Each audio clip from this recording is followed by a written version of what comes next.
Let's see.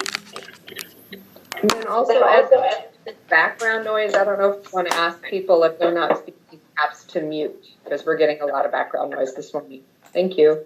Yeah.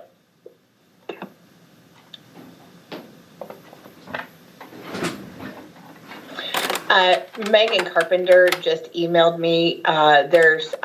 She's got something else at the city that is going on, and unfortunately, she's not going to be able to join us today. And she sends her apologies.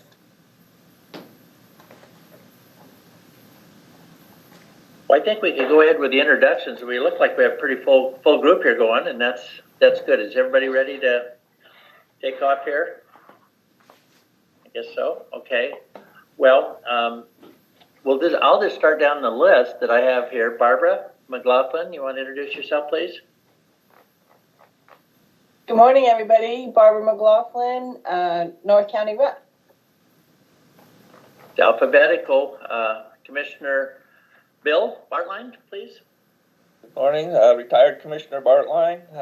Just here to watch and listen. Cami. Hey, Cami Oftemauer, Executive Director of Tillamook County Habitat for Humanity. Okay, we have a guest, Darren Murphy. Good morning, everyone. Darren Murphy. Here to talk in a few minutes about a project I'm working on in Nehalem. Thanks for having me. Okay, we have another guest, Elizabeth Whipperman. Hi, I'm Elizabeth. I'm the volunteer coordinator for Habitat for Humanity Tillamook, and I'm just kind of sitting in and observing today. Great, thank you. Commissioner Scar. Good morning, Erin Scar, Tillamook County Commissioner, and I am the liaison to the Housing Commission. Okay, Gail. Good morning. I'm Gail Uzel. I'm South County Rep, and I chair the Outreach Subcommittee and the Development Code Subcommittee. Great. Let's see, Michelle. Hi, Michelle Yank, Community Wellbeing Director at Adventist Health Tillamook and large employer representative. Hey, John Main. Good morning, John Main, retired contractor, part of the Planning Housing Commission. Carrie Fleischer. Hi, good morning. Carrie Fleischer, member at large. Okay, Kristen. Good morning. I'm Kristen Koptiuk. I'm a member at large based in Rockaway. Sarah.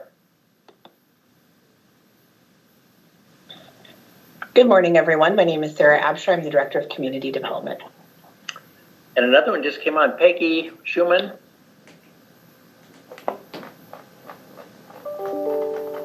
Nope, went away. Okay, Shannon, a guest. Good morning, everyone. Shannon Wakeman here, member at large, and I work at the Tillamook County Transportation District, and I'm on the Chamber of Commerce Board. Good. TJ. Good morning, everyone. TJ Fiorelli, Tillamook County Housing Coordinator. Okay, Tim Borman. Good morning, everyone. Tim Borman. I'm the liaison with Northwest Oregon Housing Authority. Thank you, Tim. Tom? Tom Jared, Central County member at large. Valerie. Good morning. Valerie Schumann, real estate broker, member at large. Hi, and I'm Ed Gallagher, chair and North County resident and member at large. So we could get going. Boy, good turnout. That's nice. Mission Minute. So we, I think Sarah had a thing or two. Thank you, Ed. Good morning, everyone. I have 3 very quick mission minutes. The first one is more of a reflective minute, and then the other 2 are exciting things to share. So I think as the community knows, recently there was an unfortunate incident with a break-in of an elderly lady's house here in Tillamook, and fortunately no one was tragically injured as a result. One of the things that I thought would be important to share today is the young man. I actually interviewed with Jane back in 2019 for the housing crisis documentary that was made part of the Housing Summit. And we had him in our documentary, but ended up having to, because it was so long, edit and cut down the length of that documentary. And his story was cut. But I think how it's relevant today, that young man was someone 2 years ago who was desperately looking for housing, being a young single man in Tillamook County. There were no housing opportunities for him here. He was a young man who was studying at Tillamook Bay Community College. He had a scholarship. He wanted to be an engineer. He was living out at Helping Hands at the time. That housing situation was not ideal for him. And unfortunately, he couldn't find the housing he needed. And part of his story really was someone who, as a young single person in our county, there really just wasn't any housing resources for him. And I think that, that's something, just thinking about the amazing work that you are all doing and what you're doing. Obviously, his life took a different turn between the time that I interviewed him and now. But I really think that speaks to the crisis and the desperate need of members of our community who do not have a home, and really, the trajectory and the changes that their lives can take without shelter security. So just wanted to just kind of reflect on that for a moment. So moving on, as many of you know, Oceanside is preparing to go before, or members of Oceanside are preparing to go before the county commissioners later this month for an incorporation petition hearing process. And the hearing process will be for the Board of County Commissioners to determine whether or not the petition to incorporate and create the city of Oceanside can move forward to the ballot, where the voters registered that reside in Oceanside can vote whether or not to create a city. And this is something we don't see very often in the state of Oregon. So it's very exciting just to see this process unfold. But what's relevant about that process for our housing crisis is that if it passes, there will be an opportunity to create an urban growth boundary where there could be additional housing opportunities that don't exist today for that community. And having been intimately involved in the community discussions related to the incorporation process and whether or not the community wants to incorporate, one of the things that I have been pleased to hear was that that community misses having families. The average age, I think, of the person within that community is around 65, based on what they've talked about. And they've talked about things like missing hearing children play, or, laughing and talking as they walk to the school bus stop. And so I think that's a really great opportunity that may exist there to, if they get that petition passed by the voters to create the city, is to invite them in the future and maybe welcome them to talk about what they're looking at as they create the city and the UGB for what type of housing opportunities that they're looking for. But the fact that they're excited about opportunities to maybe provide workforce housing and bring families into their community, I think was something that's a great thing to share.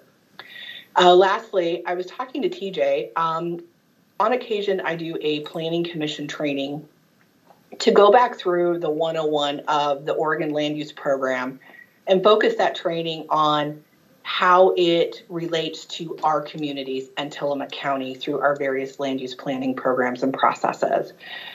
This is something that I talked to TJ about maybe actually expanding it and creating some sort of planning exercise in Charette.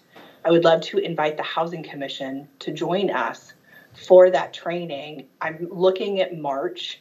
The variant where we're at right now with these surges, I want to be very careful. This is something that is most effective in an in-person setting, probably at the library or something on a Saturday, because it will be a few hours. but I will keep you all posted, and I would love for you all to join us in that exercise if you'd like to. So those are my minutes. Thank you, Ed. Okay, Gail, you had something? Yeah, I just want to share with the Housing Commission that we are getting some feedback from the What's the Story series from individuals in the community that are moved by the stories and or who want to help. And I can't give you any specific details about that, but just to say that people are reading them and are activated by them. And I find that personally very exciting that people are activated enough to want to personally reach out to us and say, this made a difference to me, or I would like to do so, thus and so. I'll give you the detail that we are working with the YMCA to have a place. They already have a system set up that will accept and distribute donations in this sort of situation. The county nor the Housing Commission can in no way take monies and give them to people. That's not something we can be involved in. So this has caused us to set up a system for that, and I think that's really exciting. It was a really great Christmas to be going through that sort of interaction with people during that time, and I wanted to share it with all of you. Great, thank you, Gail. Michelle, I think you were next.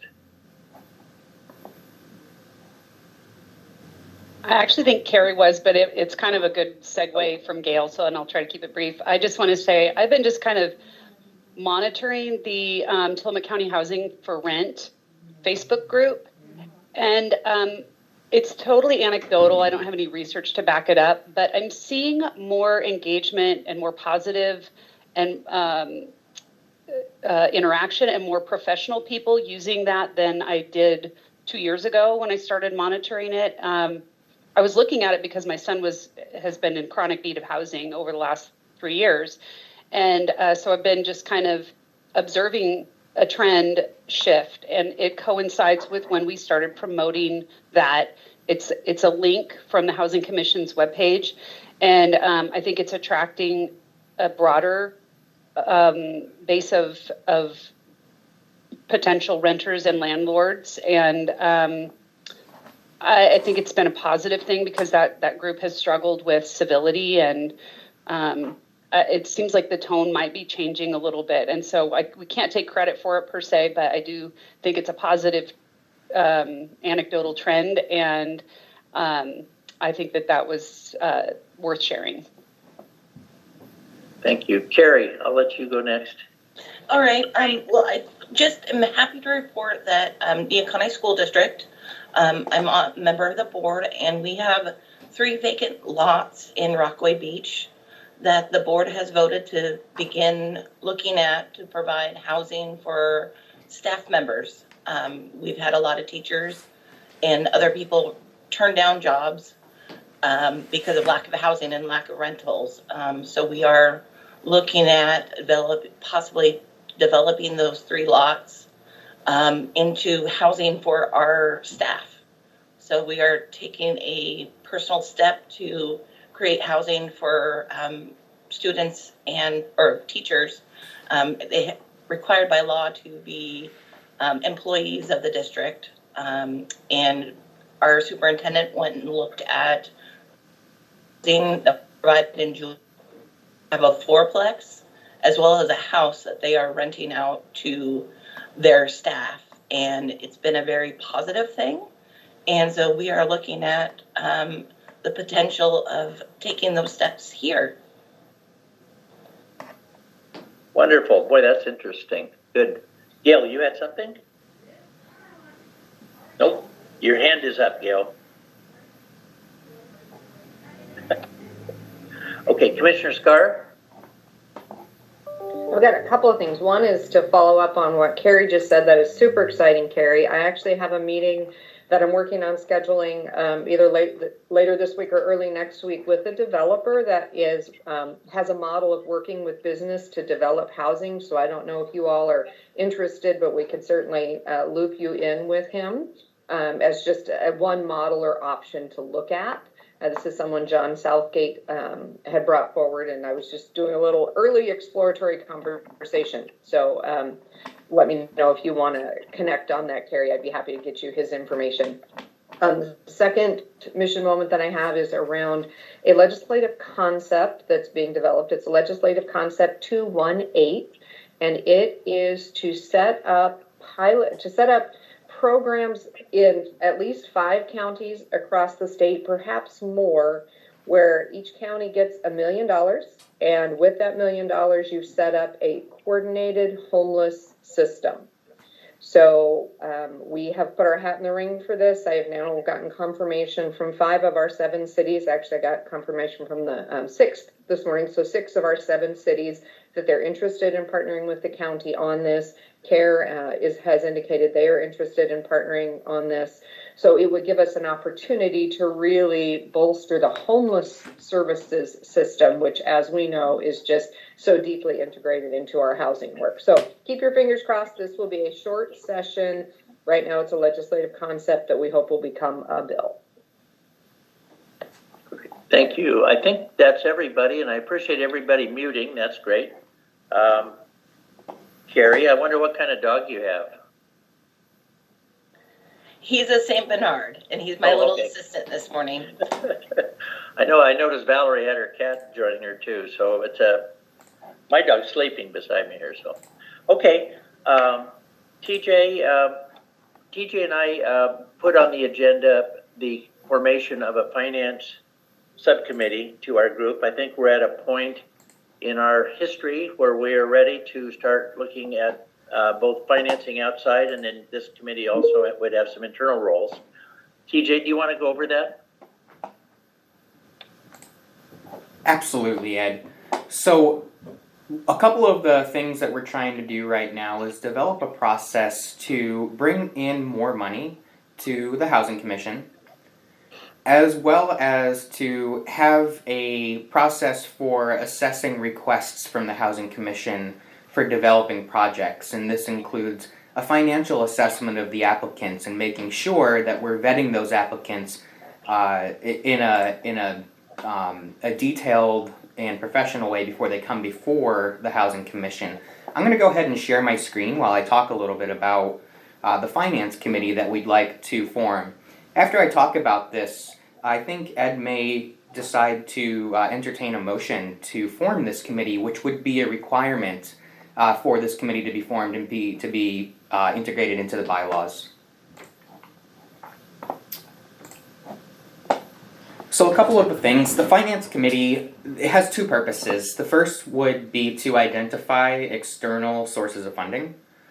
And the second function would be to provide quantitative financial guidance on allocating funds from the Housing Commission to support housing projects in Tillamook County. So in terms of the external sources of funding, what we would have is a group of individuals on this committee who are charged with exploring a wide range of grant opportunities, including foundations, private sources, corporations, and government agencies, and encourage collaborative grant writing projects. And this group would also make strategic decisions about grant seeking based on the Housing Commission's mission, goals, and priorities, and then assess the feasibility of applying for different grant funding opportunities.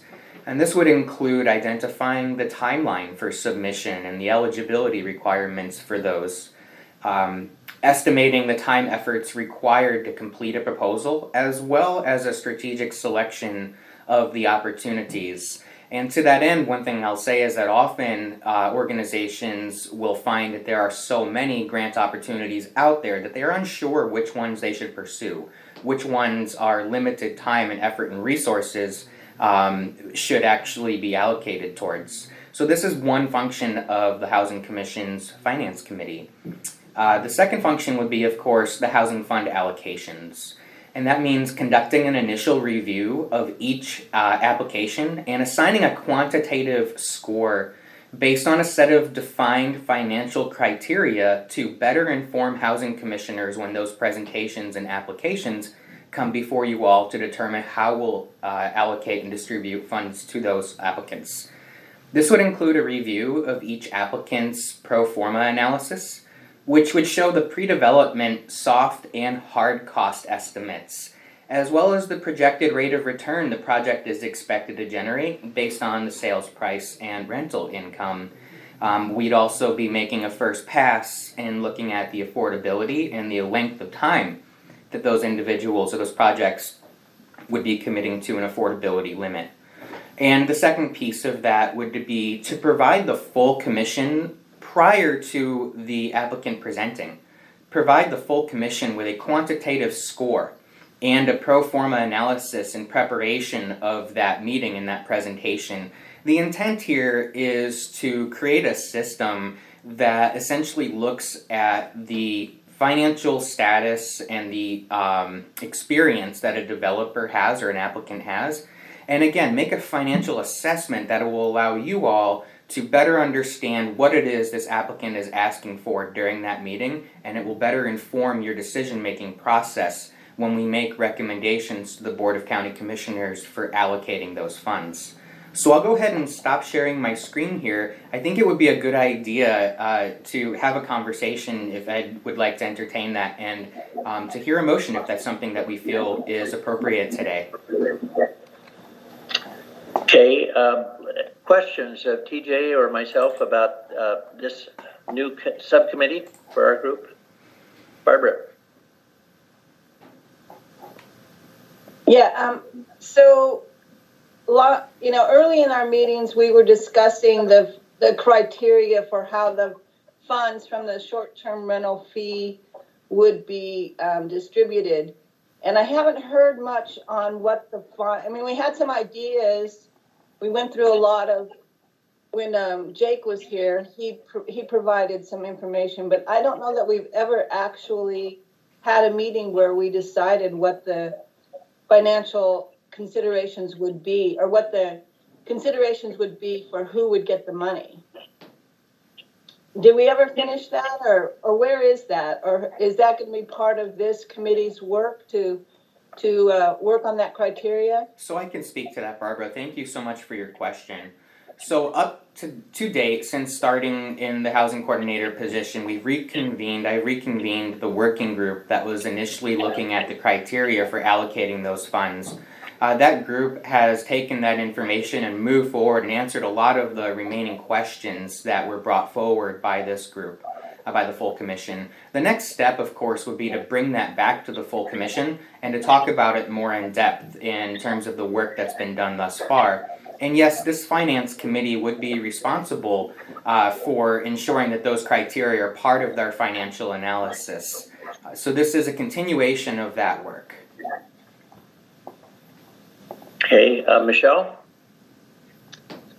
Yeah, I dropped one question in the chat, which TJ or Sarah can answer offline, but I'm thinking about the people that are approaching me, the little tidbit of information about there being a grant has generated a lot of interest on the part of John Q. Public homeowners who have a piece of land and have been thinking about developing something. And these are people with full-time jobs and families and other commitments that don't have a ton of time. And part of the reason they haven't already built something is because of how much time and energy it takes to pencil everything out and go through all of the legwork of permits and applications and all those things. And so I'm curious if there's a mechanism under which this committee could provide the support those not professional developers are going to need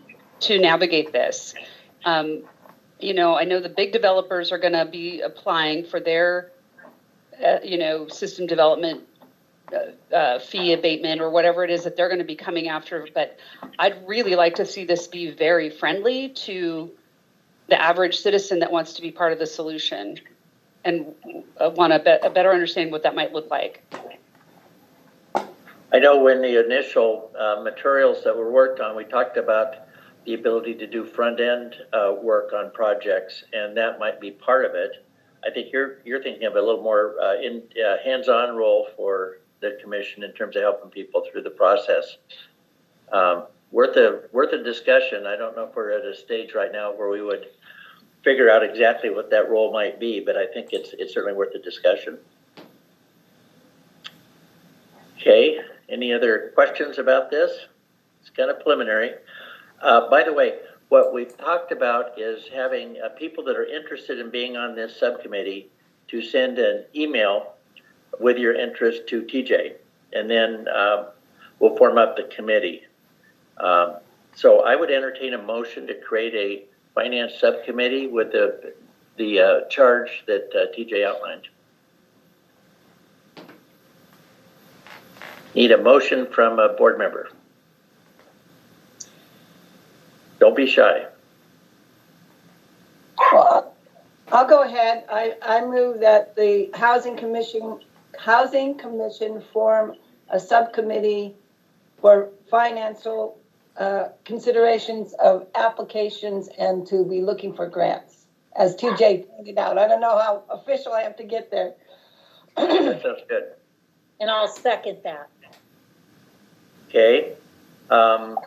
I don't have a picture of all the people because I logged in, not on Teams, but on my browser. So all those in favor on the board, say aye. Aye. Aye. Aye. Aye. Okay, this is the important one. Opposed? Okay, it sounds like it was unanimous. So thank you. It looked like Miss had her hand up briefly. Miss, do you have something? I just couldn't find my mute button, so I that was an aye. Okay, good. Okay, well, I think we move on to the social media subcommittee, their report of what we're up to. Oh, no, excuse me, that's TJ. I'm jumping down to the wrong one. On the policy on social media, TJ. Thank you so much, Ed. And I'd like to I'll discuss this very briefly, but I'd like to come back to the commission in a month from now after we've had an opportunity to check in with county staff about social media policy and how this integrates with existing language that has already been distributed throughout a number of other departments. And so this conversation is really just to begin a little bit of a conversation that's unique about housing, concerns that folks might have or ideas or questions that folks might have around an upcoming social media policy that would identify what are the sorts of things that are appropriate for social media interactions. How do we interact with people who ask us questions, in particular challenging questions? And how do we make sure that we're getting information out there in a way that's establishing the role of the Housing Commission, making sure that we are well known within the community and that folks know what we're doing in a positive light. So I would like to step away from sharing my screen today like I had originally intended and to come back to this commission in 1 month from now. But to that end, if anybody has comments or questions or ideas about an upcoming social media policy, we could hear those briefly. TJ, are you going to circulate a draft before that next meeting, or are you that far along? We will circulate a draft before the next meeting. Again, there needs to be a little more work done on fixing up a little bit of the language that we had originally put into that draft, given information and guidance that we have received from the county within the last week. Great. Any quick questions of TJ at this point? I think he's gearing up to come back at the next meeting, and hopefully we'll finalize the idea. Okay, I think we can move on to Darren Murphy, talking about a project in Bayside Gardens. Thank you very much, Darren, for coming. I'll say that initially. So are you there? I am. Can you hear me? Yes. Great. Well, thanks. I really appreciate you all giving me the opportunity to speak here today, and thanks, TJ, for extending that invitation. Again, I'm Darren Murphy. I live in Portland. I've been involved in affordable housing development for about 20 years in a variety of capacities. I see a lot of familiar faces here. I've been part of these housing discussions in Tillamook County going back to the task force. And it's been really interesting to see it progress, and pleased with all the work that's actually come out of that. There's been a lot of housing development and certainly a lot more to do, but hats off to you all for making that happen. So I wanted to just talk for a few minutes, and I apologize, I don't have a visual presentation here. This kind of snuck up on me, but I have been working on a project in Nehalem for quite some time now. The timing just hasn't been right, but I'm giving it another shot here, early part of 2022. The intent here is to develop somewhere between 20 and 24 units of affordable housing. I own some property on Bayside Gardens Road, just down from the fire station in Nehalem. So it's some property I've owned for a little bit of time, and I've just been playing around with different concepts to figure out what the right fit for that site would be. Working with Banjoy, getting a little muffled, I don't know if that's me. I've been working with Jim Banjoy in Nehalem on some site planning and some conceptual design. But the overall goal is to have it be 100% affordable. There'll be a mix of 1, 2, and 3 bedroom units. I'm sorry, is that my static or is that how do you see that? Okay, I'll try that again. So sorry. So again, it's going to be designed as affordable family workforce. So it'll be a mix of 1, 2, and 3 bedroom units. I'm gearing up for an application to Oregon Housing in the first quarter. I attempted to do this last year, but the amount of funding that Oregon Housing had for smaller rural projects like this was fairly limited last year.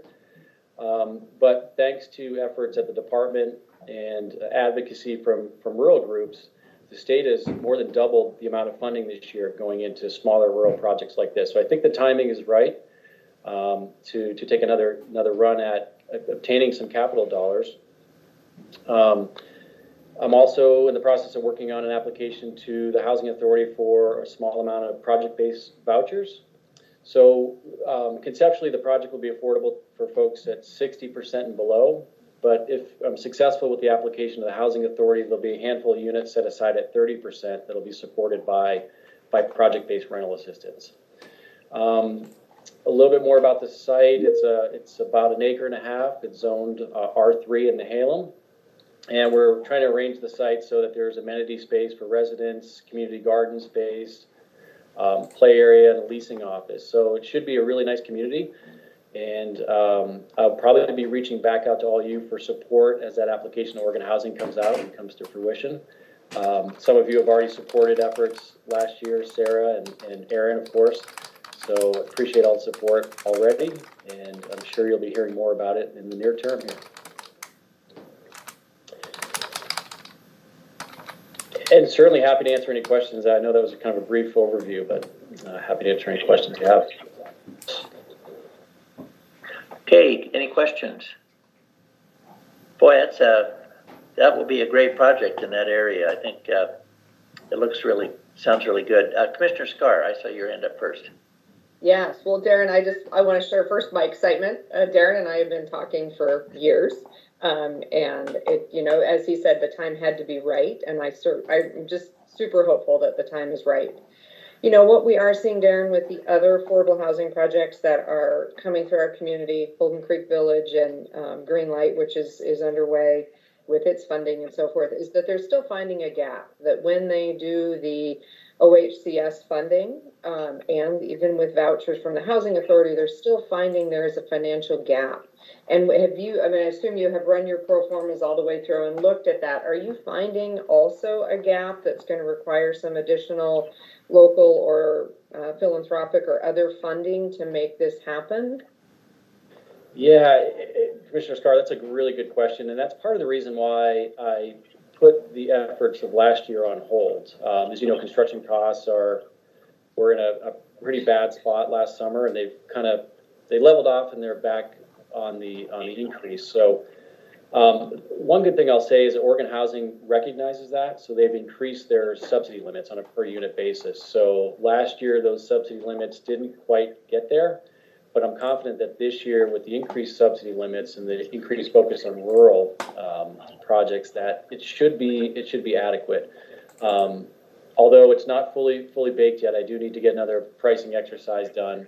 But I think the project-based vouchers will certainly help that, allows for a little bit more leverage. I'll certainly be circling back with you if in fact there is a gap, but that's common right now, unfortunately.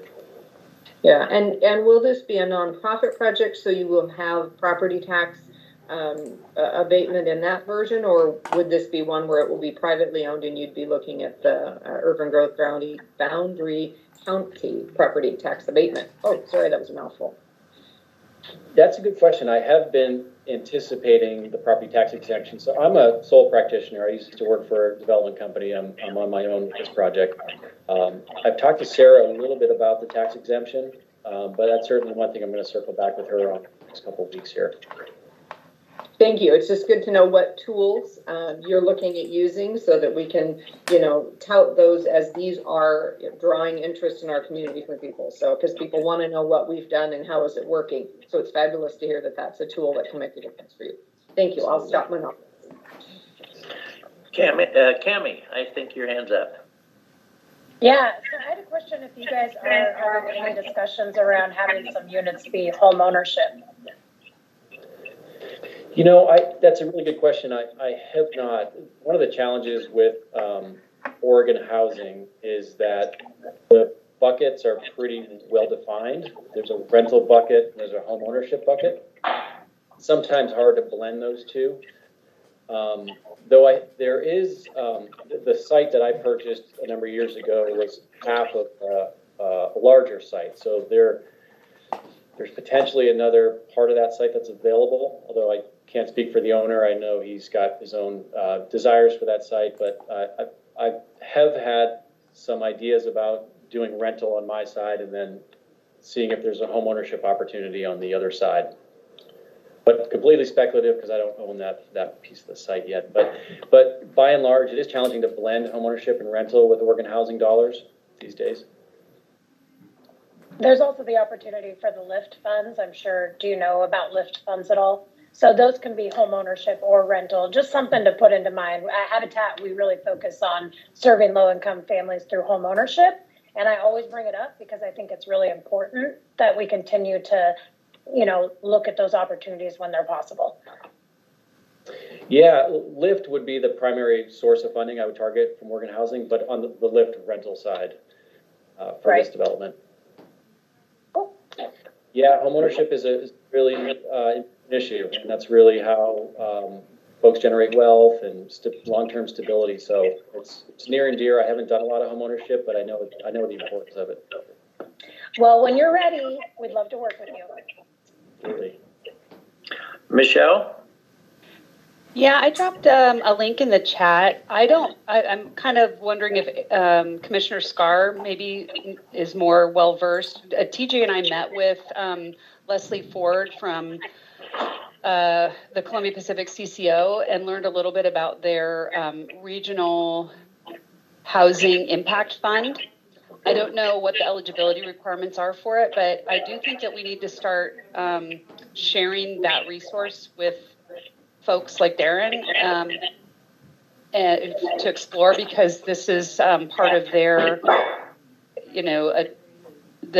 for those who maybe don't know, Columbia Pacific CCO is the insurance provider for the Oregon Health Plan members that live in Tillamook, Clatsop, and Columbia counties. And because housing is so correlated with health, mental and physical health, and chronic disease risk and substance use and all the things that go with it, per the opening reflection today, it is a priority, and Housing First is a health priority, and that's why this fund exists. And so if it's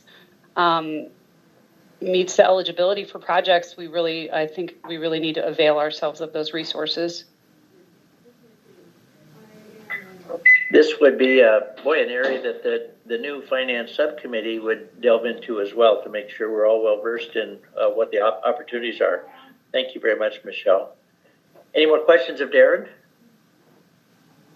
Well, thank you so much for coming. I'm encouraged. I drive by Bayside Gardens almost every day, and I'll look forward to seeing a project over there.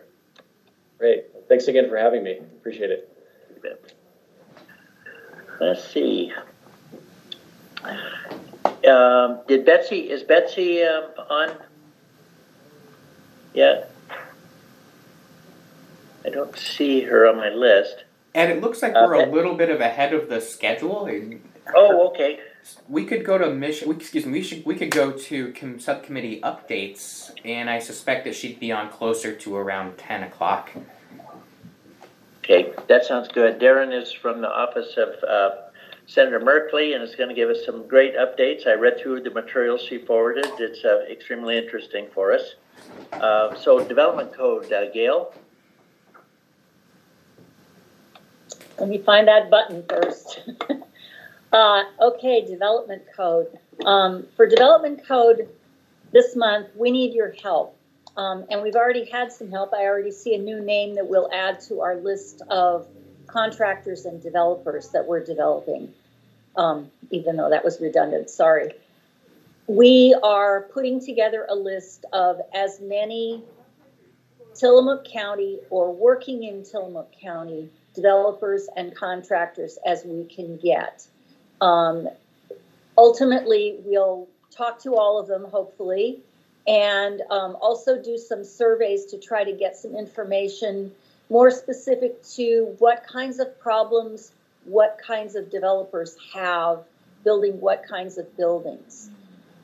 We've pulled a list from the people who we know through, the development committee, know through our contacts with the Housing Commission, and I've also combed the web for as much as I can.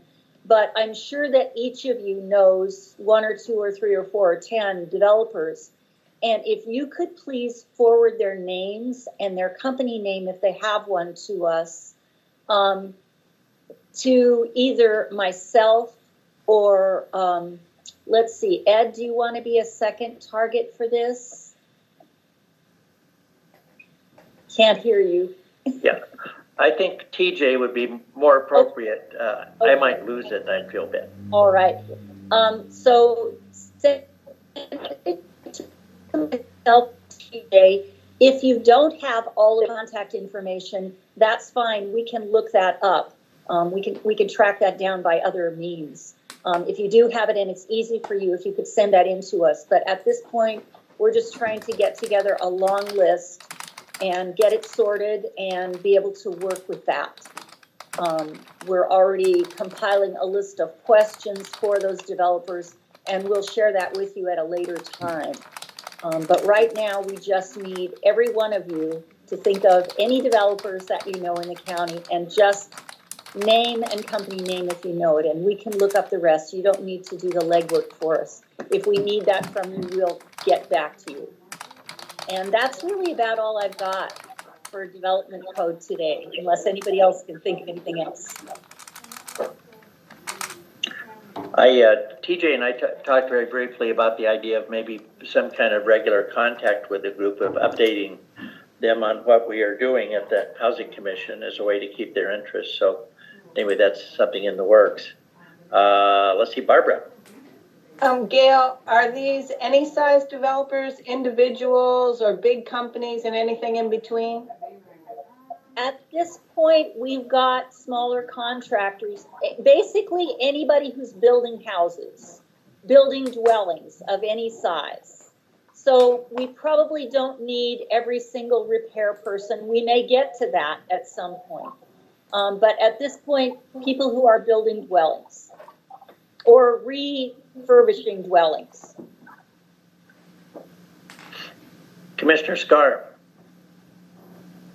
Just sort of a heads up that the county commissioners currently are working to establish a community development advisory committee that would be composed of developers and builders and real estate and business. And so it's a broader swath of folks than the group that you're talking about pulling together.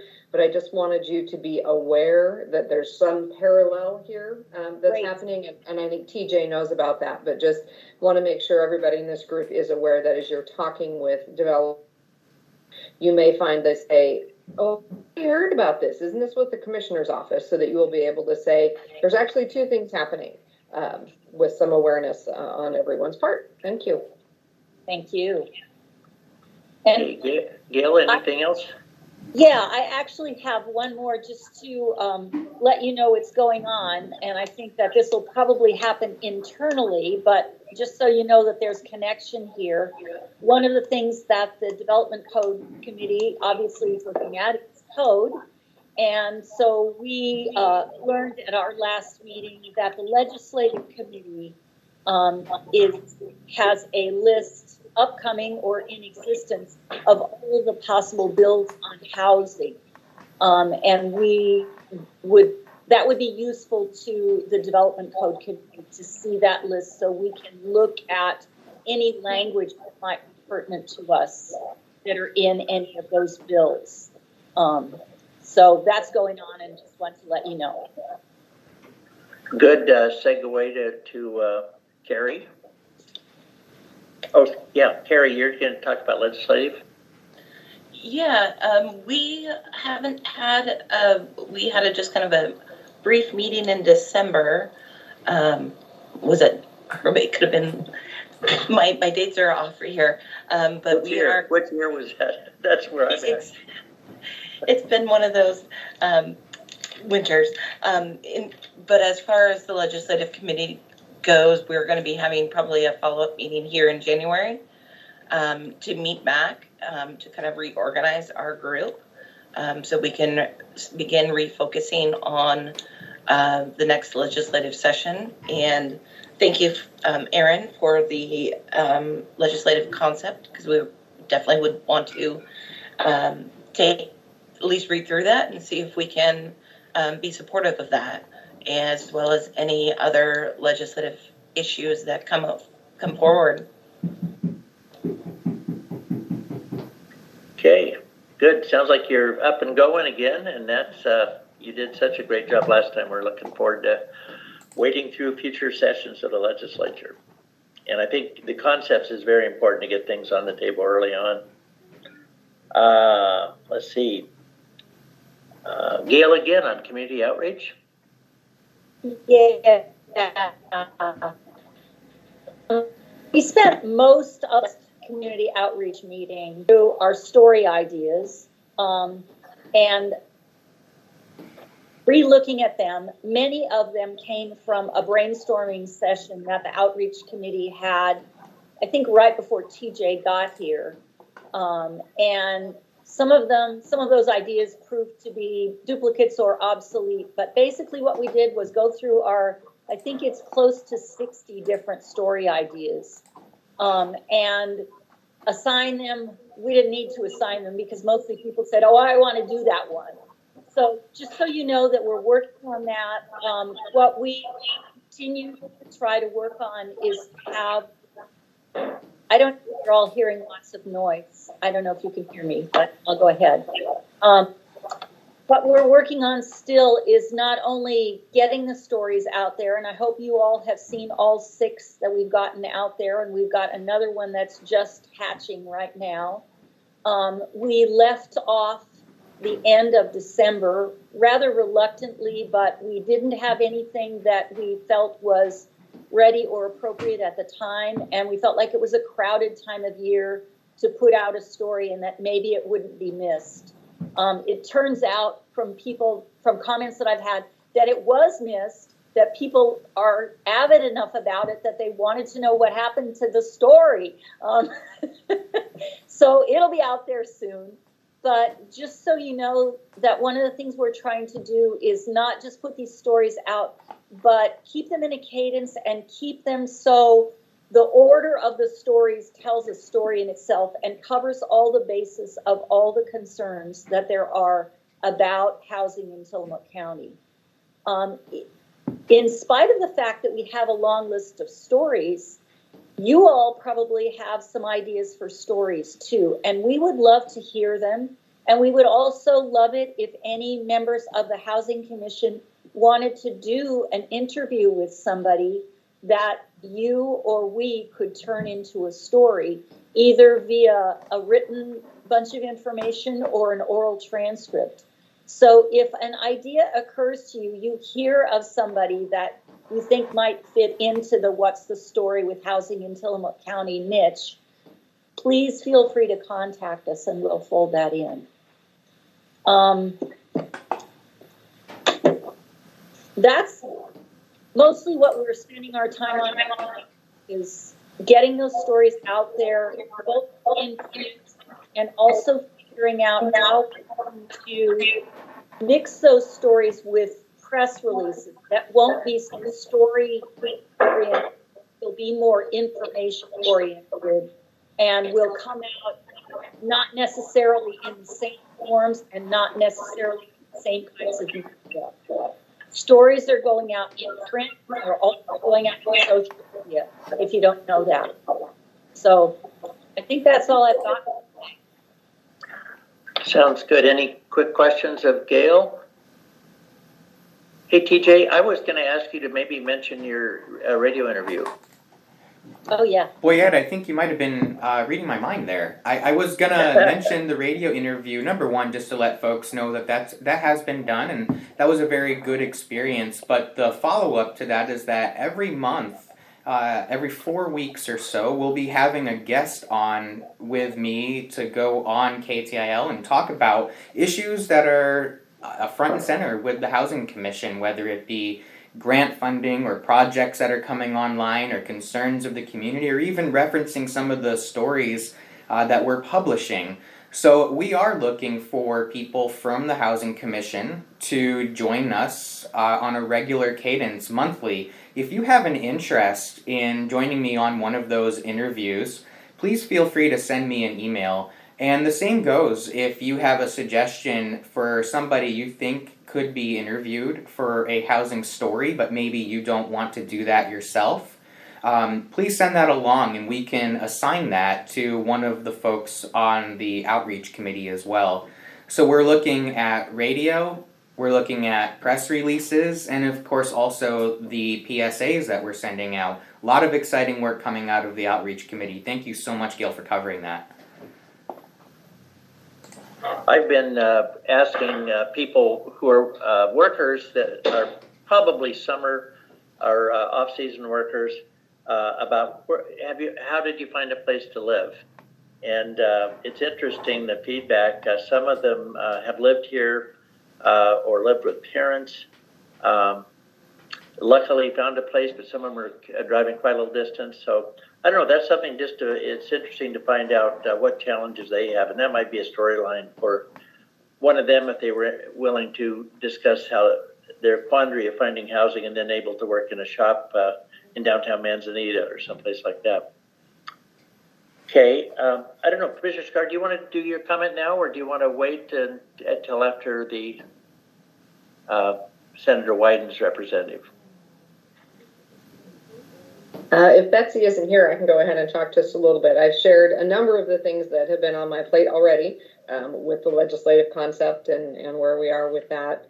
The other thing I know a lot of people have questions about is the ARPA funding. So the ARPA funding, the process obviously has closed. We're no longer accepting applications, and we are now beginning to dig through.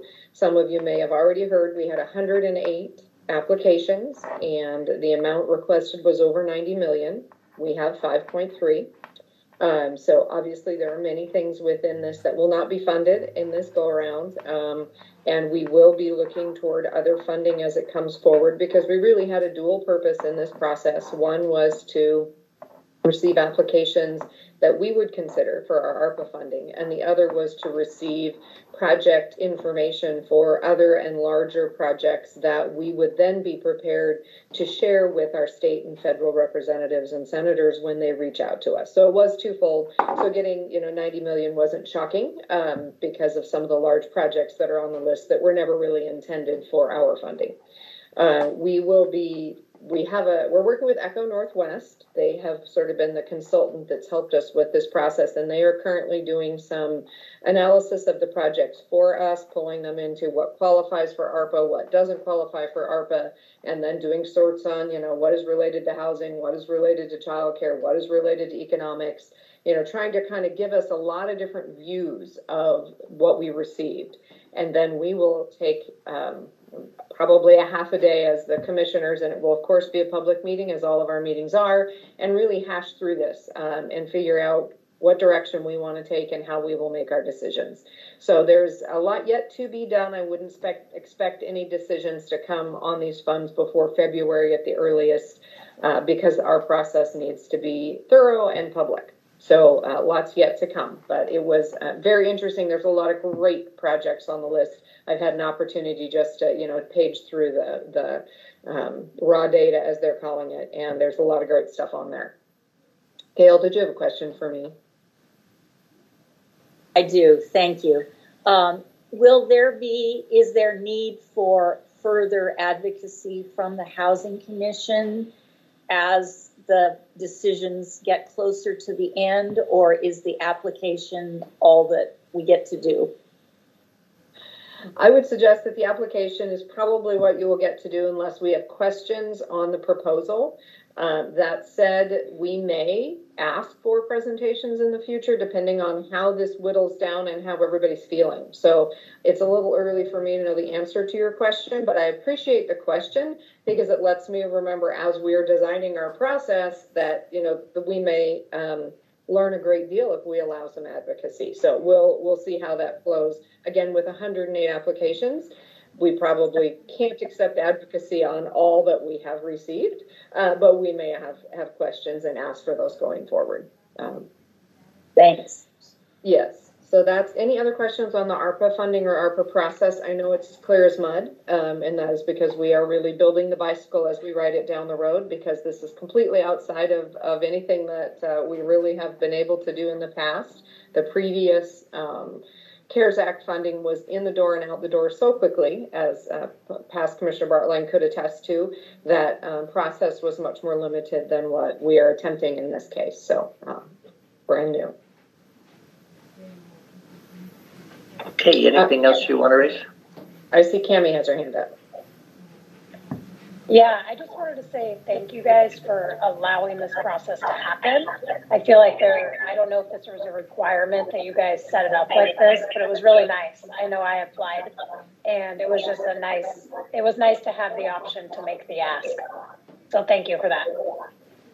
Yeah, you're welcome. It was not required. A lot of governments have received the money and utilized it for the government projects they could see there was a need for, and we really felt like it was really important for us to do a number of things. One of them was we had Echo Northwest do some research into the impacts of COVID on our community, really looking at data points. So we have data points around the economic side and economic impacts of COVID. We have data around the current situations of housing, childcare, and poverty, and other areas that have been impacted through COVID, so that we have identified and will continue to identify where did it hurt us the worst, so that we're applying funding not only to things that we know our community needs, but also to things that were exacerbated by COVID. So yeah, thank you. We are trying to do a good process that's really data informed, community informed through the proposal process. I have been working with Leslie Ford to potentially identify some local community projects where some of those funds that Michelle referenced might be utilized. So more to come on that as we move forward. But I have been in conversation with her that have identified a couple of possibilities.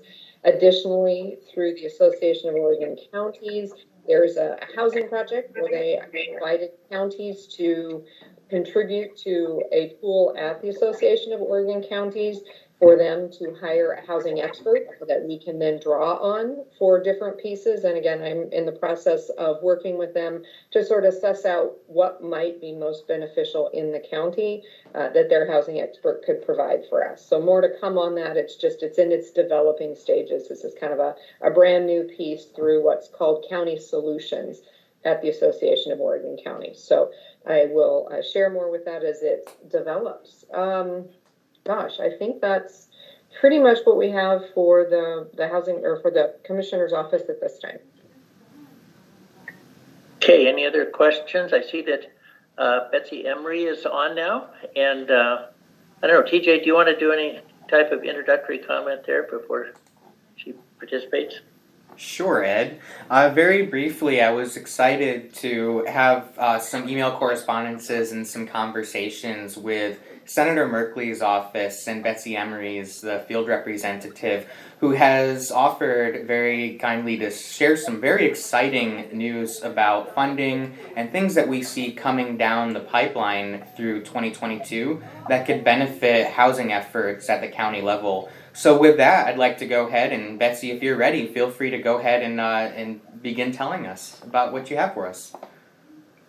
Great. Well, thank you, everyone, for the invitation and Thomas for reaching out. I really appreciate the opportunity to get in front of you all and talk about, some of the opportunities that are currently available in terms of funding related to your work, and also kind of an update about what we might be seeing moving forward into 2022. I did invite my counterpart in DC, Matt Traylor. He is here today to answer any questions that you guys might have related to Build Back Better. He's going to provide a little bit of an update about that as well, just in terms of where those negotiations stand moving into the new year, because that's really the vehicle that would include a significant amount of funding for affordable housing, hopefully, if it is able to pass the finish line. So hopefully he's on the line with us already. But so first I wanted to start about the Infrastructure Act. This is the bill that was just passed at the end of last year, the Infrastructure and Investment and Jobs Act. A huge win for those of us that work on infrastructure related projects. But really that is a bill that's focused on kind of the built infrastructure environment, the water, wastewater, sewer, roads, broadband, those types of kind of the infrastructure that builds communities, if you will. And so there aren't a ton of provisions in that bill for specifically affordable housing or housing-oriented projects, although there are some programs that I think might be of interest to this group. First of all, there are a number of energy efficiency programs included in that bill that are funded at higher levels than we've seen in the past. One of those is the Weatherization Assistance Program. And that's a program that was funded at the tune of $3.5 billion with a B dollars. And so that's a program that is really focused on providing or supporting energy efficiency efforts for low-income housing and low-income, really housing projects. And so it's a formula funding program that allocates funding to the state based on a couple of different metrics, population and income related metrics. And so that will get distributed out to local governments and weatherization agencies. And so that's something to definitely keep an eye out. It's called the Weatherization Assistance Program. Another one is, which you all might be familiar with, is LIHEAP, the Low Income Housing Energy Assistance Program. That's one that I'm sure you all work with closely, and that was funded at the amount of $500 million over the next 5 years. So another big increase in the funding available through that project. And then I was also asked about brownfield redevelopment opportunities within the bill, and there are a couple of things there that I think are worth flagging. One of the programs is the Addressing Legacy Pollution Program, and this is something that was a big priority for the president and for the senator, and it included $21 billion with a B dollars over 10 years. So that's a significant amount of money going into projects that clean up brownfields, Superfund sites, abandoned mines, orphan wells, and these different things. And so that's something to think about in terms of if you can clean up brownfields, those might be an opportunity for redevelopment. And so we can think about that. I'm not sure where, if there are brownfields located in Tillamook County. So that would be something I'd definitely be interested in learning more about. And lastly, another opportunity for brownfields are the state and tribal assistance grants. Those were funded at the tune of $1.5 billion with a B. And those, I believe, are pass-through funding that gets administered through Business Oregon, but that's something I might need to check on. I can't remember exactly how that funding flows. But that's funding that's really used, again, to clean up brownfield sites. And the really nice part about the provision for the program in the infrastructure bill is that it waived the state cost share requirements. And so that's a big component of that program update, I guess. So yeah, brownfield remediation, multi-purpose grants for that program, site characterization and assessment. So kind of some of the technical pieces before you're ready to redevelop rather. And then it also puts money into job training and revolving loan funds for brownfield redevelopment. And the White House guidance in terms of how the infrastructure funding will funnel and links to all of the program areas and different more information, I guess, about each of these programs. I shared that with TJ last night. And so hopefully that information was sent out to you either before this meeting or it can be included in the minutes and the follow-up conversation as well. But that's really what I saw when I was looking through the infrastructure guidance related to the work that I think a housing commission thinks about. And so I'd be happy to take any questions or solicit feedback that you'd like me to reach out to DC about, or maybe Matt can feed in on related to the Infrastructure Act and those programs I just discussed. Yeah, Carrie, you had a question? I did. In relating to the infrastructure bill, we have several, well, at least I know of one city that has, I believe it was the city of Tillamook, has water and sewer development on our east side that's at capacity. And we have development, and that's kind of where a majority of the developable land is for apartments. And we have property that's zoned and ready to roll. It's just that the system in that section of town is kind of at capacity. Is there going to be funding available for them to take advantage of to upgrade those type of systems? I don't know that project specifically, but that is a big umbrella of what is included in the Infrastructure Act. Again, it really is very much road, water, sewer, broadband oriented. And so water and sewer are definitely one of those umbrellas that has a large number of programs available. And so I can work with the county to think, or the city of Tillamook, if they have the jurisdiction over it, to see if any of those programs fit for that. Because yeah, exactly what you're saying. If you don't have the water and sewer capacity to bring more development online, then yeah, you're at a crux of what you can really do in your community. So thank you for flagging that for me. Okay, Barbara? I'm sorry, this isn't housing related, but I heard a rumor that there is involved with the infrastructure bill a mileage tax that is going to be assessed on drivers using GPS. I have to assume that that's a rumor, and because I haven't heard anything about how, that there'd be a tax on people driving. Do you know anything about that? I have not heard anything about that. I don't know if my counterpart in DC, Matt, hopefully he's on the line. I don't know if he has any insight on that either, since he's kind of closer to those conversations. Otherwise, I'm happy to look into it. We'll have to follow up with you. I probably, that's not an area that I focus on, so yeah. And I've not heard that, but that doesn't mean that, yeah, we'll have to look into that more. Thank you. I have a quick question, if nobody else right now. I noticed on the list that TJ sent out of projects that were funded in around the state, that money was going for land trusts, and Proud Ground was one of them, and we've talked to Proud Ground. How viable is that an option for us to look at? Because I think land banking of appropriate sites is probably something we'd be quite interested in looking at. I think Proud Ground was $1 million and $500,000 to the a land trust. Right, and that list that you're referencing is related to like the annual appropriations process. So that's separate from the infrastructure bill. Yeah, that is something that I believe is a viable type of project. At least it was last year in the eyes of the subcommittee.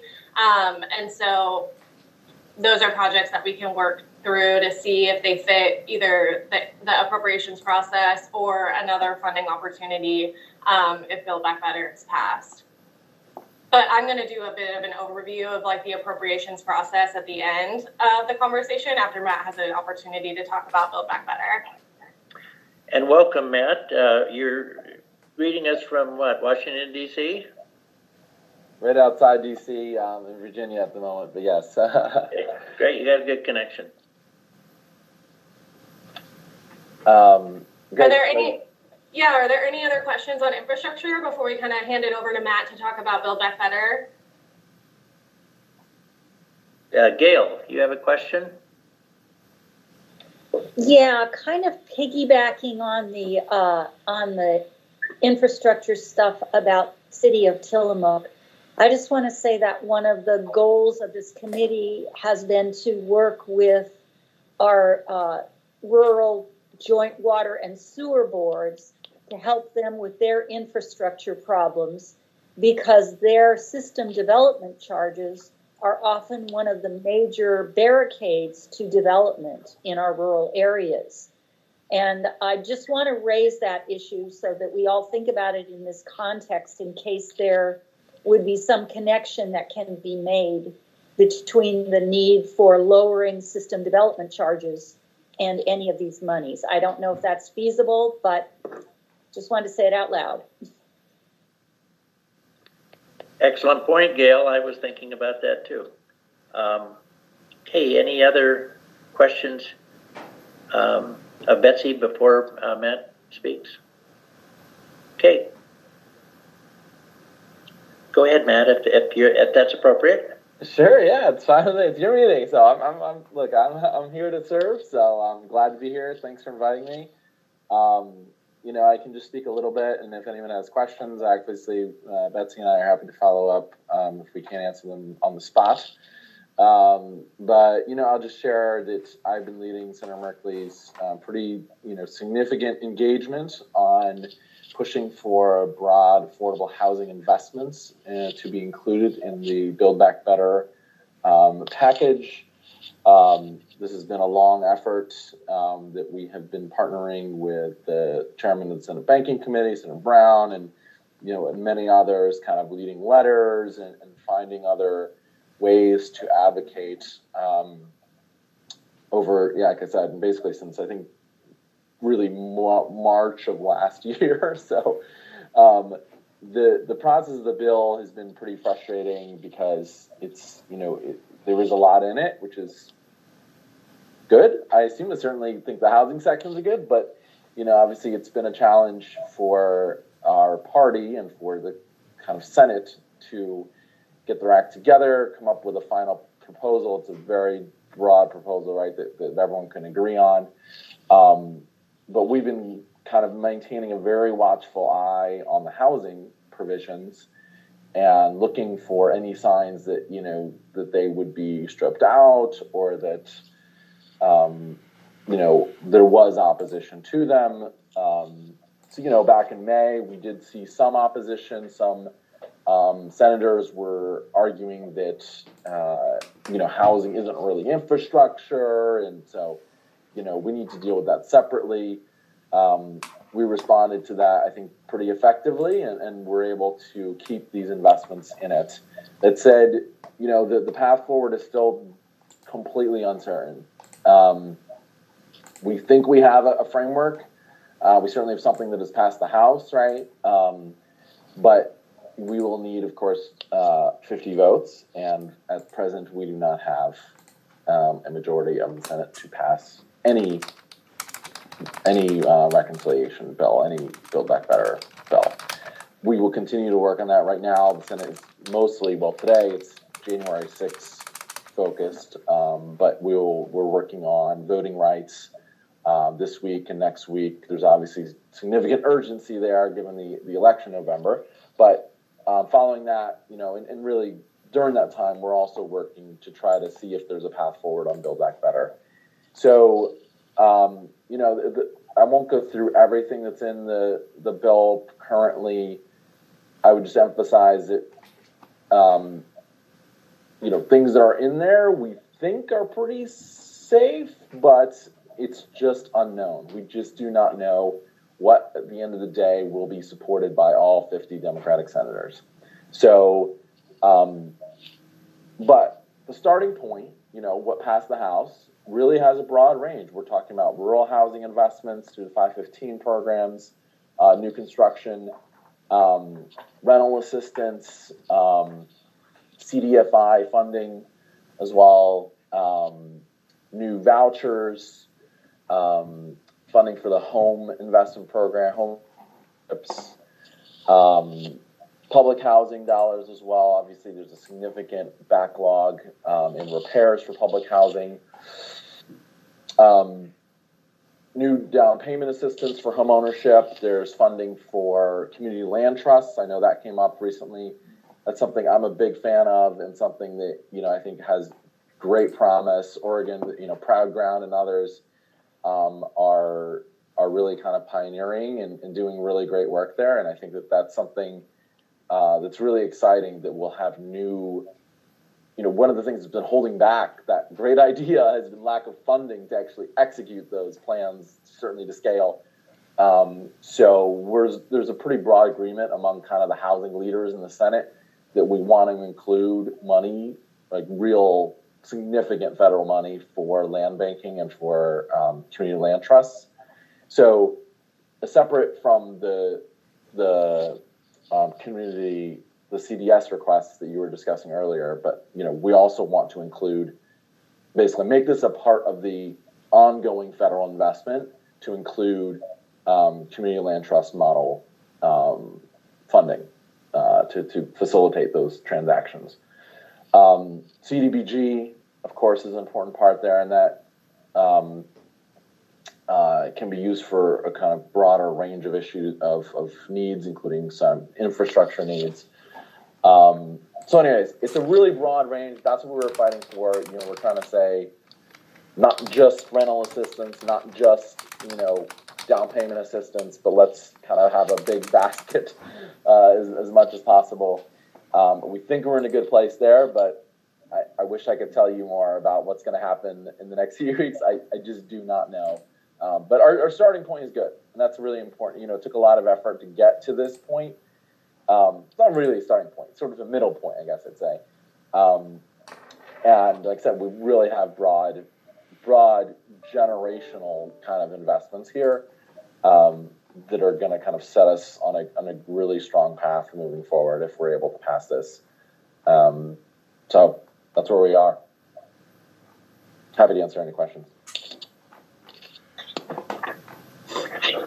Gail, do you have a question? Oh, okay. All right. Any questions right now? TJ, do you have any follow-up comments or questions that you want to ask? I think the one question I might ask, and it might just not be at a stage where this is appropriate, but Matt, this is the best, you're probably the best person to answer it. Is there any way that the Housing Commission can advocate for housing efforts that are still in question with the Building Back Better process, or is that really just something that's being looked at right now by the 50 senators and you all are working on internally? What can we do? Yeah, I mean, at this point, it is... We're very close to 50. Senator Merkley is certainly doing everything he can, I think, to get this passed. And so, there's not a ton. I think that a lot of this work has been done, and, we're really grateful for that. I would say, like, in general, sort of on an ongoing basis, it's really helpful, though, for us to have specific examples of, and it doesn't have to be, I mean, you know, like something that's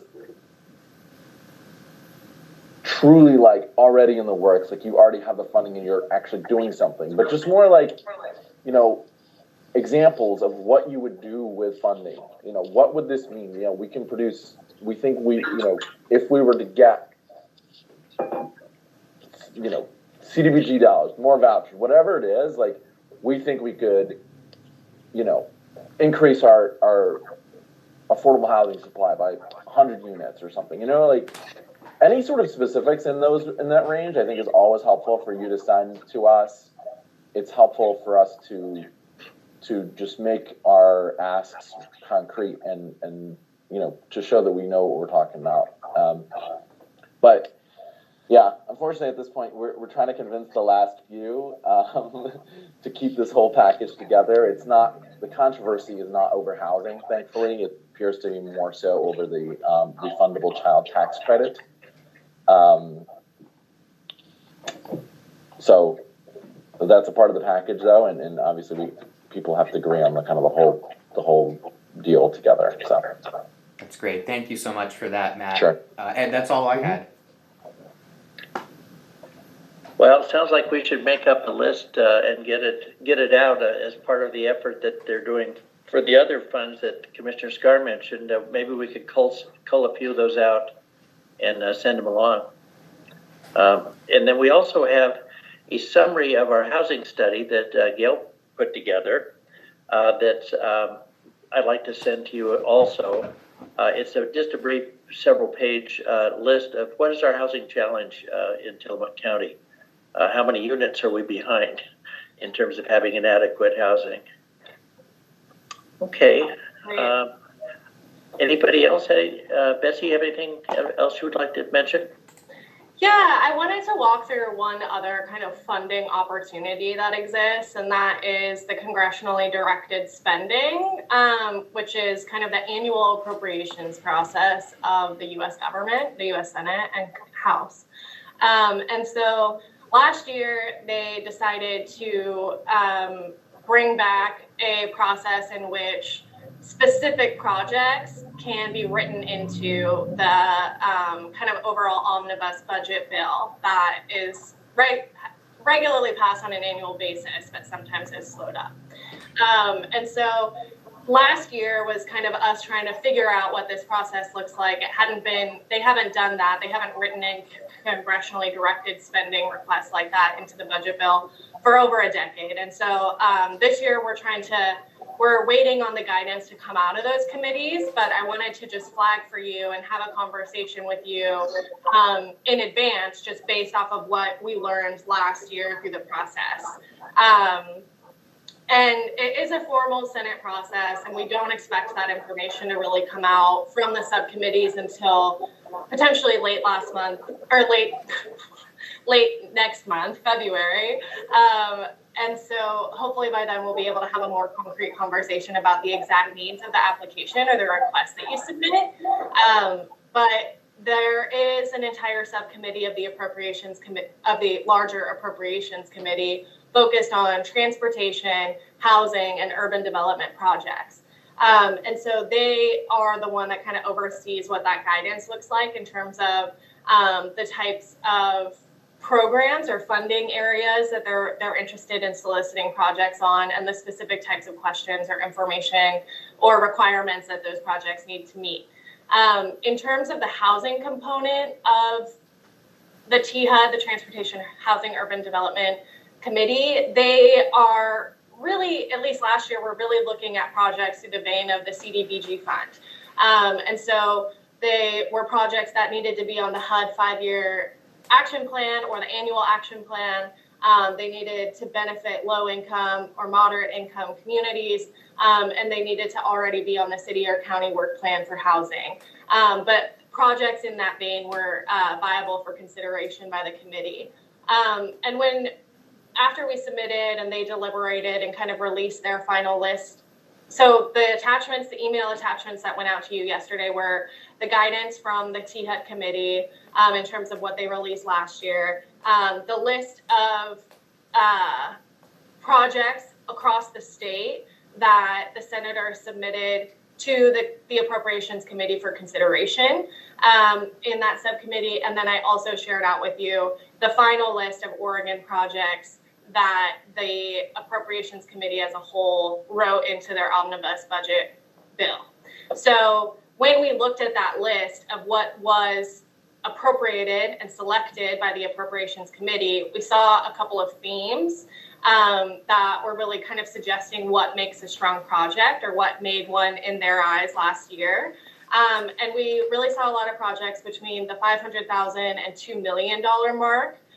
So projects that were reaching that kind of cost threshold. Our office received a lot of requests that were much bigger than that. And so something that we have been thinking about is phasing projects. How can you phase projects or couple projects with other funding opportunities to bring a project across the finish line? That was another big theme that we were seeing, is that they were really prioritizing projects that were not just shovel ready, but had the rest of the funding package in place to be able to kind of get the project across the finish line, get it to open, get it to acquisition, whatever that might look like for the specific project. And so again, this has a conversation that has not been completed. And so us in the Senator's office or the Senate and House offices are awaiting that guidance so that we can really begin the formal process.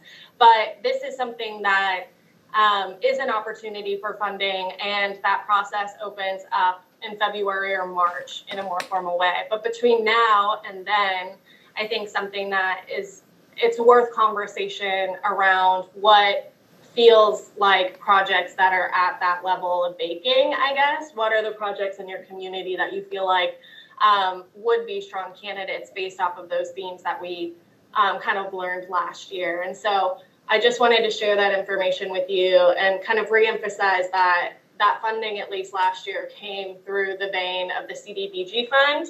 And so making sure that anything that you're thinking about also kind of fits in to those existing parameters. So Matt, I don't know if you want to add anything into that. I know that you were very closely involved in that process, but that's kind of my understanding of what the process and what the conversation looked like.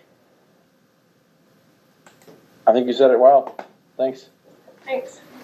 Great. So I'd be happy to answer, or like Matt and I are happy to like provide any more insight into that if you have questions, or if you want to kind of brainstorm a couple of opportunities or flag a couple of things that might be top of mind for you for us to kind of talk about over the next couple of months. We'd be happy to have that conversation. So if we looked at the list that you provided us, that gives us some guidance of the types of projects that were appropriate. Yeah, if you're looking at that Word document kind of bulleted list, that is the formal list of both transportation and housing, basically everything that came from THET for the state of Oregon. Okay. Michelle? Yeah, thank you both so much for being here. This has been really interesting and informative. I wanted to just touch, going back to the Building Back Better bill, and just it really sounds like things are at an impasse, at an impassable impasse. And I'm going to wear my advocacy hat as a representative for my system, Adventist Health. I serve on the Public Affairs Committee for the Western region that encompasses 80 communities being served primarily in rural communities. And we, in Tillamook County, the service area that I represent as Community Wellbeing Director, we have approximately 500 positions that people who work for our healthcare system and clinics, our hospital and clinics, and their rural critical access hospital, rural health clinic designation. We have 90 openings out of 500. We cannot provide adequate health care to people during a global pandemic. And one of the reasons is lack of housing, and another is government assistance programs that are not incentivizing people returning to work. So I do want to advocate for some consideration of the latter when you are working in DC on this bill. We need people to work. We need our patients to have care. We need our providers to not be burned out and demoralized that people are dying because they don't have enough help. So, sorry, I'm super emotional because this is year 2 of this. I work with public health, I work with healthcare, I work with people providing care to people who are very sick and who are dying. And there's no light at the end of the tunnel on the workforce shortages. And it's not just healthcare, it's everyone. And that's deeply concerning to me in my role as a community well-being director in a rural community. We have to have policies that support people working and living, earning a living wage and being able to have affordable housing, all of the elements. There's a confluence of factors in play, and some of those policies are a small fraction of that, and it's different for different people as to why they haven't returned to their workforce. But it is a factor, and it should be a consideration in policy making at the federal level. Thank you.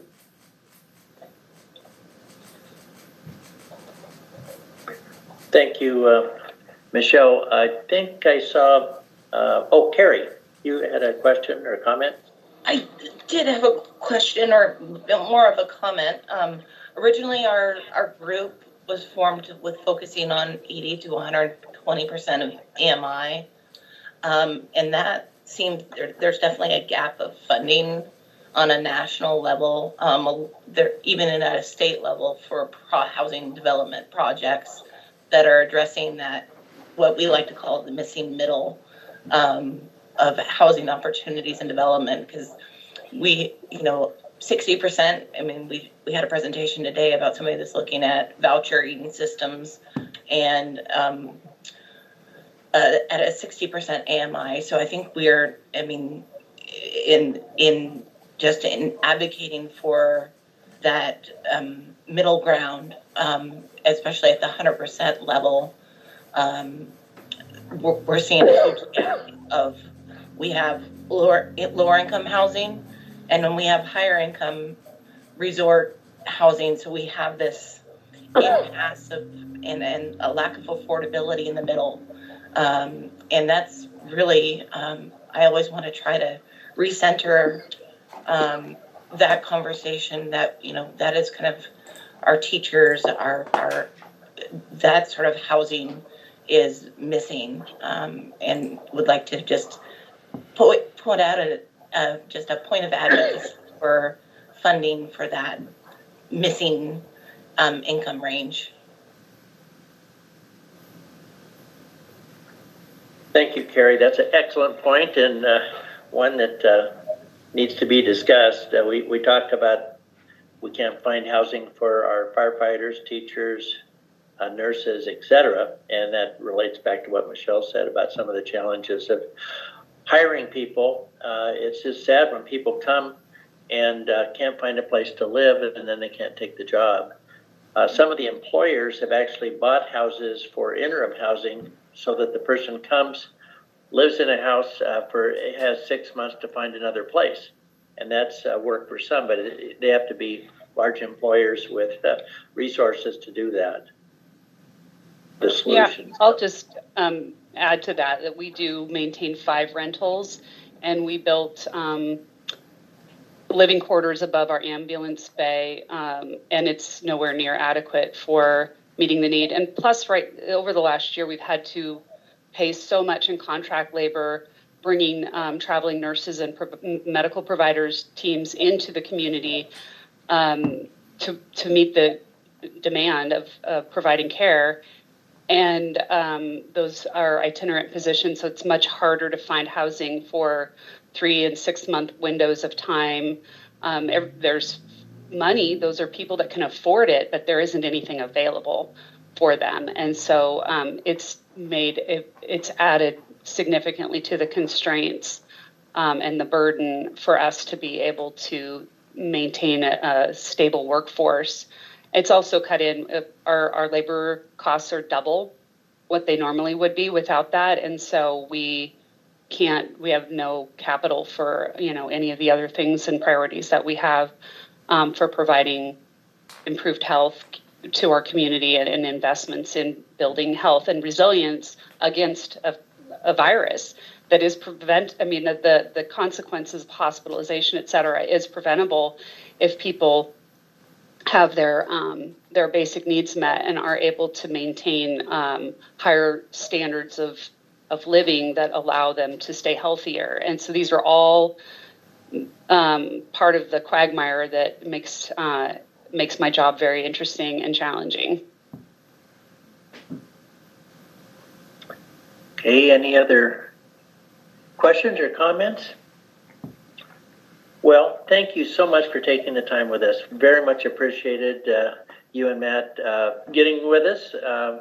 Matt from afar, you from closer, I guess. And boy, I hope we could continue a dialogue and conversation with you about the needs here in the county. Yeah, I put my email address in the chat, and anyone can feel free to reach out to me. I'm the Senator's field representative for Tillamook County and other counties of basically the entire North Coast. So I'd be happy to be a resource for you, or as you kind of chew on the conversation that we had today, feel free to reach out with any questions. But thank you for the opportunity to speak. Okay, thank you. Sarah or TJ, I know there was one other issue that we were going to mention that wasn't on the agenda, and that's the green light project that's been appealed. We sent a letter to this Tillamook County Planning Commission supporting the project, and not on trying to do point by point on the standards of approval, but the need of the project and the positive aspects of it. It's been appealed to the City Council for review, and is coming up, let's see, they're going to review it on January 17th.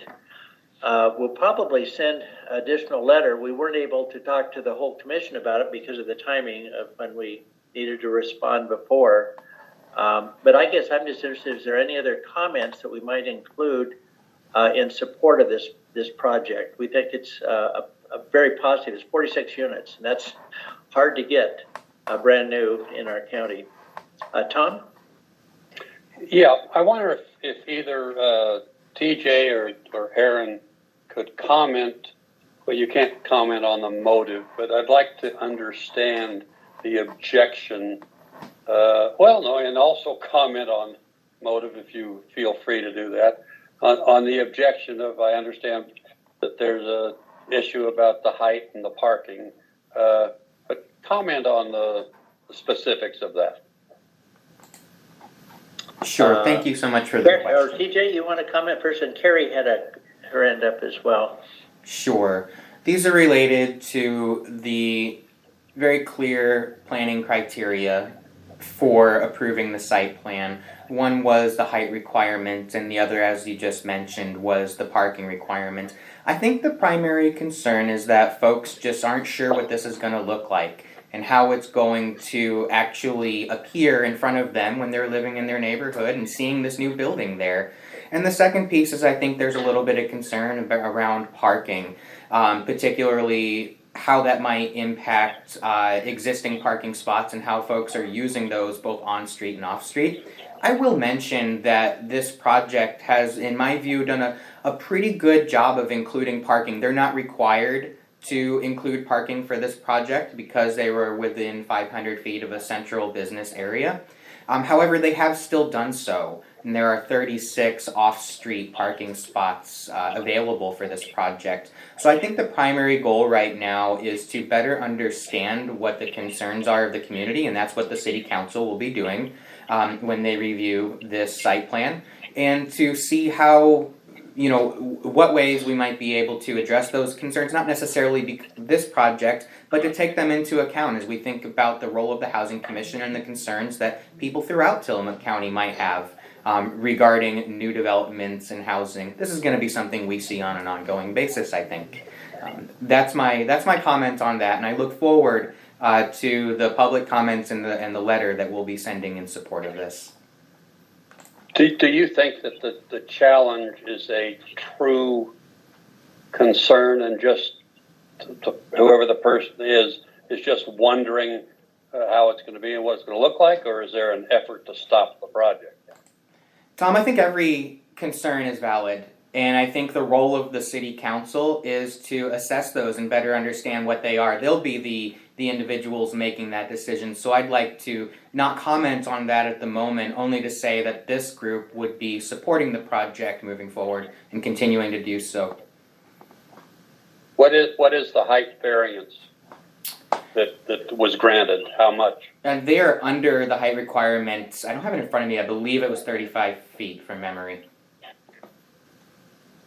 Out of curiosity, is this height, how does it compare to the church across the street? I can't speak to that. I'm not certain. As you all know, I'm fairly new here, so I don't have the mental map that you all have. Sacred Heart has a pretty steep pitch to the roof, so it might be an interesting, and I've spoken offline with TJ. I plan to be at that meeting and provide comments in support of this project, but that might be an interesting piece of information if anybody has the ability to look into that and get information to me before the 18th. I think what was interesting for me in attending the Planning Commission, because I was able to attend the Planning Commission and speak in support of this, I unfortunately will be out of town for the appeal, is that this is one of the areas of concern that we have heard about in relation to developers coming to town. And in this case, these things that are being appealed are in fact allowed outright in the code, but people are questioning the code.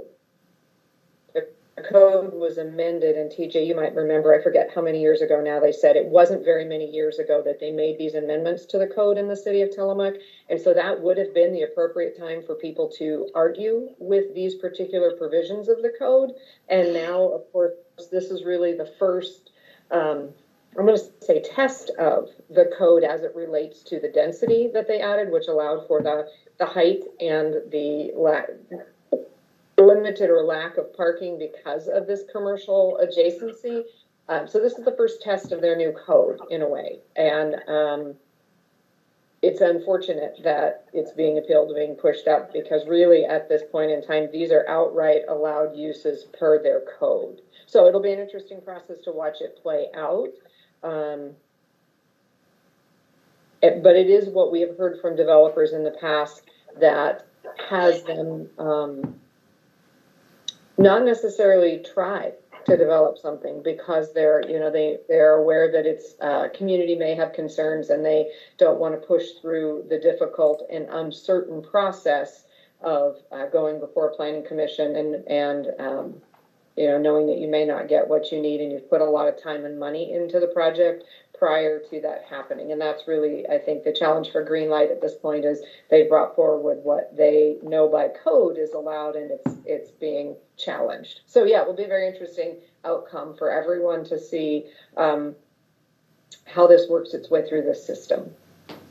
This may be irrelevant, but any idea whether the appellant lives anywhere near the vicinity of the project?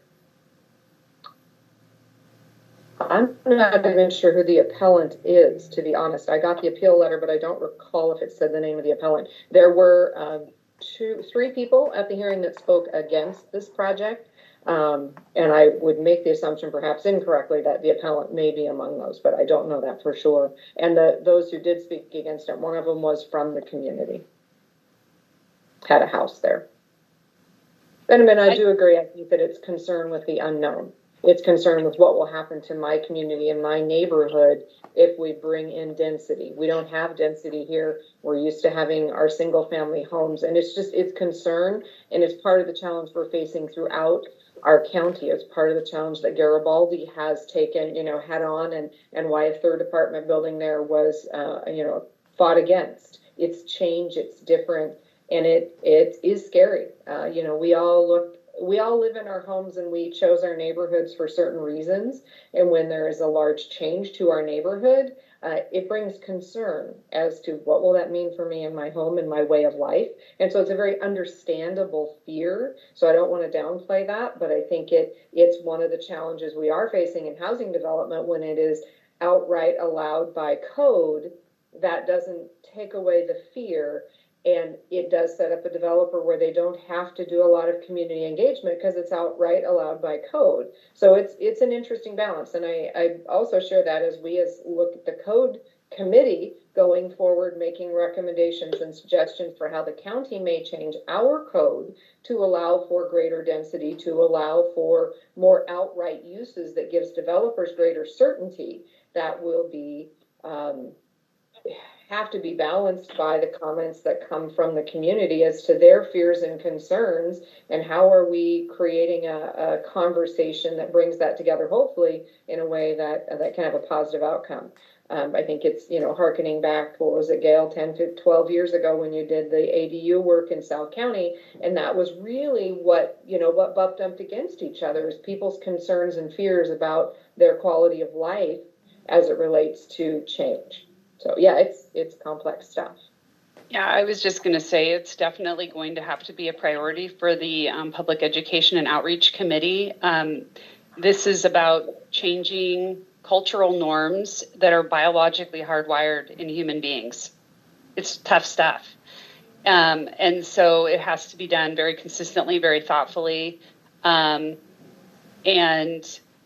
it's going to come up all the time. So we need to get really good at having a really nice elevator pitch or whatever we want to call it, and have that pretty ingrained in all of our vocabulary, so that we can be part of the norms changing or the norms shift on the very understandable fear that arises in people around change. And I think the ADU piece of this is why I feel pretty strongly that's every neighborhood. One big development in one neighborhood is one big conversation. 100 ADUs in 100 neighborhoods is 100 more conversations, or exponentially more than that, because you're going to have 6 or 8 neighbors around that ADU that are going to have opinions about their neighborhood changing. So this is a major communications priority in my view. And it's part of why I stepped forward to volunteer to speak at this, because I think it's kind of a trial run for us for figuring out how to come up with some successful communication strategies to assuage fear and help people reframe things collectively. Did Greenlight have any kind of artist rendering of their project to demonstrate how it will appear on the site? I didn't know. I didn't see any online. Thomas, they did, didn't they, TJ? I believe they did. had it up on the TV screen and showed. Actually, they did, because there were some questions and concerns just about where it has kind of an internal doorway frame, and they were concerned about where were the doors and were there enough emergency exits and a variety of things along those lines at the Planning Commission. Yes, indeed. I Folks, tried to find that on the internet and I couldn't. I will say that the city staff did a phenomenal job of moving quickly to get that information up on the screen and ensure that it was available to the public. It may not have been available right at that moment. I think that some of that information came in a little late, if my recollection serves. But I'm pretty sure that information is on the site now, and I can check in with the city planning folks over there to find that out for sure. Circling back to Ed's original question, I think that this is a wonderful, wonderful conversation to be having. If you all have targeted comments that you think we should include in our letter, please feel free to email them to me so that Ed and I can coordinate on how we might choose to include those. And Michelle put the link to the rendering in chat. So if you're not monitoring chat and you want to see the picture, Michelle copied that. Thank you, Michelle. Let's see, Tom, you had another comment? Okay, Gail? Yeah, Michelle may have answered it, but TJ, if you have access to any of the materials, I, like Tom, have looked on the internet, and there isn't much available out there other than come by the Tillamook County offices or the Tillamook City offices, and you can get it. If you have anything that you could post that we could review, I would really appreciate it. Will do, Gail, absolutely. I will look into that and I'll follow up with the commission directly via email. Yeah, I think that having visuals is very important to telling stories about what things might appear in the future, particularly actual pictures of buildings that are constructed. I got on Greenlight's website. You know, they're a pretty sophisticated group of developers, and their products look nice. One more quick comment. Michelle was talking about the importance of outreach, and I think one of the other, and the changing the public conversation, as we think about stories that we might want to include, if we can find neighbors to apartment developments that have happened in our community that have been good, where the relationship is good, where they feel the management company is responsive. If we can find some of those to include in our stories, that might be helpful at this juncture as we address and confront what is a very reasonable and understandable fear as to what will happen to my community.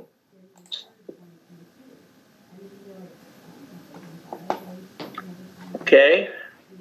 Any last minute comments? We'll have public comment now if there's nothing else on this particular topic. Gail? Yeah, to respond to Aaron, I just want to say that is one of the things that's on our list, is to interview people who live in apartments, in ADUs, and people who are neighbors of apartments and ADUs. So we're working on it.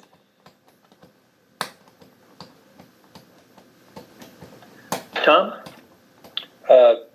Holden Creek might be a place to start looking at people for support.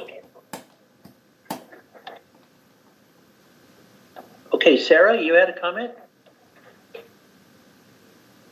Thank you. Yes, I just have one more quick comment, and I would be remiss in not mentioning this, and I apologize for the delay in this.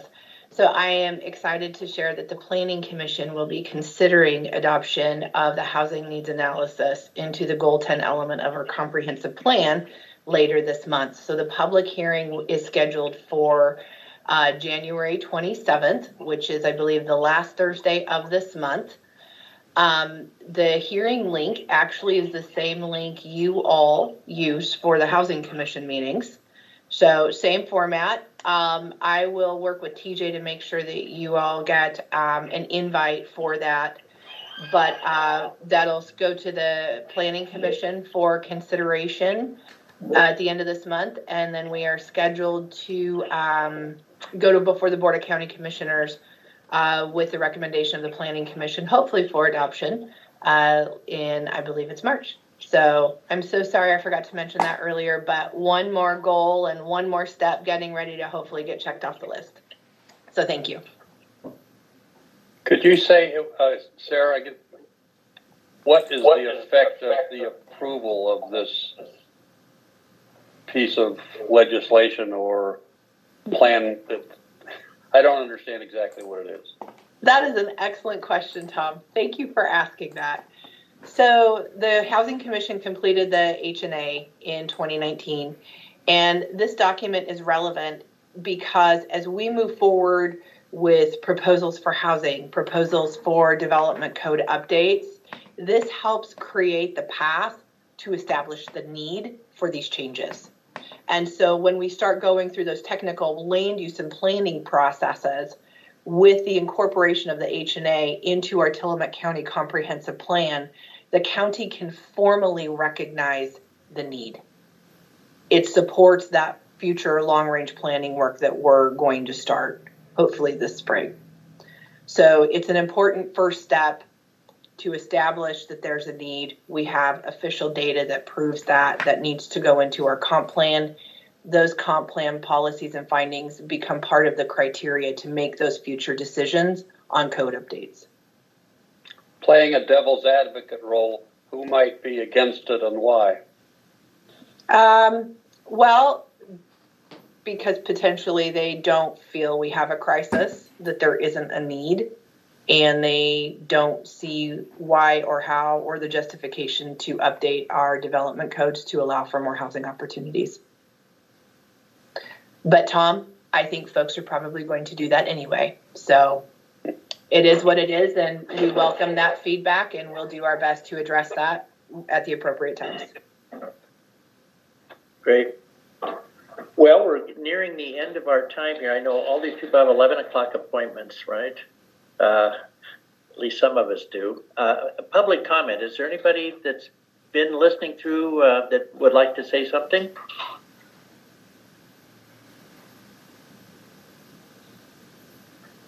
We had a pretty good sized group. I'm real pleased. Once we start meeting in person again, whenever that might be, that will be nice to be able to see the people that are our guests or joining us. Appreciated their attendance.